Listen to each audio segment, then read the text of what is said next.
Hey guys, my name is Jacob Moss. Did you know that there are around 5.8 million Americans who are diagnosed with Alzheimer's disease, and there are around 3 million new cases a year? Alzheimer's is very scary, and it's really sad to find out that a loved one close to you is diagnosed with it. And it's very hard for you and your family to get together and provide them with that support and help them recover. This happened with my grandma a few years ago, and it was really hard on her family to try to support her and help her recover. That's why I chose this topic, because I believe a lot more people should learn about it, and I kind of wanted to bring awareness to it. So today I'm going to talk about three main points, and they are: what is Alzheimer's, the three main stages of Alzheimer's, and how to prevent it. So what is Alzheimer's? Alzheimer's is a common cause of dementia, which is a general term for memory loss and a loss of the cognitive ability to perform day-to-day tasks. It is a progressive disease, which means these symptoms get worse and worse and worse over the years that you have this disease. The man who discovered Alzheimer's disease is a German physician named Alois Alzheimer's. He was able to connect symptoms of his patients to microscopic changes in their brains. He's able to link confusion, memory loss, and unfounded suspicion of family members to microscopic shrinkages of nerve cells in the brain and abnormal deposits of protein between nerve cells. What does the disease do and how does it work? The brain has around 100 billion cells in it, and they all have very different and specific functions. Scientists describe these nerve cells as factories. Factories need supplies to generate energy, build equipment, and to deposit waste. Alzheimer's prevent these cells from doing that. They prevent them from running well, and when doing this, it damages them, and the damage begins to spread and causing irreversible damage to the brain. As you can see on the bottom left, it just starts spreading and spreading. It just becomes taking over the whole brain. So now I want to talk about early, middle, and late stages of it. Early stages of Alzheimer's aren't as severe as the middle and late stages. Patients of Alzheimer's can probably still do day-to-day tasks, which would be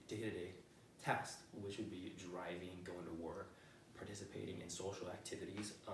Symptoms aren't very clear. Family members and friends might notice something going on with them, but nothing really too serious. The symptoms are struggling to come up with names for things and forgetting names of people that they just recently met. And another one is misplacing valuable objects. Middle stages. Middle stages of Alzheimer's usually are the longest stages, usually occurring over a couple of years. And during this stage, the dementia symptoms begin to get worse and worse and worse. And they usually lose the ability to express themselves, which is very sad. They lose the ability to express their thoughts and their feelings, and they usually become more confused, and they get very angry more frequently. The symptoms are being forgetful of events and personal history. They also forget personal information, whether it be their phone number, their address, or what high school and college they attended. It also shows an increased tendency to wander and get lost. They'll just start walking around the house or whatever. Next is late stages of Alzheimer's. And in this late stages, the symptoms become very, very severe. The individuals lose the ability to respond to their environment and conversation, and they start to lose their mobility of their body. They start to struggle to walk or get up from a chair that they were sitting in for a while, and they require around-the-clock assistance. Next, we're going to talk about how to prevent or treat Alzheimer's. Scientists believe that diet and exercise is probably one of the most important things to try to prevent Alzheimer's. With a strict workout regimen, it provides a lot of blood flow and oxygen to the brain, which decreases the chance of developing Alzheimer's. And eating less sugars and saturated fats also help a lot, and eating more fruits and veggies help with preventing Alzheimer's. How to help a family member with Alzheimer's. Studies show that keeping in touch with them, talking to them, visiting them if they're somewhere else, trying to bring up past memories that you had with them. This all kind of jogs the memory back and kind of gets the brain to start working better and kind of prevents Alzheimer's. The medications, there are two main medications. One is cholinesterase inhibitors and memantine, which helped with memory loss and thinking.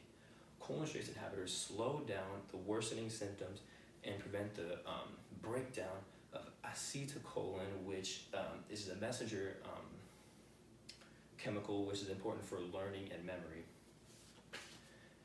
Memantine is prescribed to improve memory, attention, the reasoning, language, and the ability to perform simple tasks. It regulates the activity of glutamate, a chemical involved in info processing, storage, and retrieval. And yeah, that is it for that. Conclusion. Alzheimer's has a big impact on families, and it's very sad to see families sort of fall apart when one loved one is diagnosed with it. And like I said, staying in touch and finding specific ways on how to help the person with Alzheimer's and dementia is very important, and I think it's the best way to help that family kind of get back together. So yeah, that is it. Thank you for watching.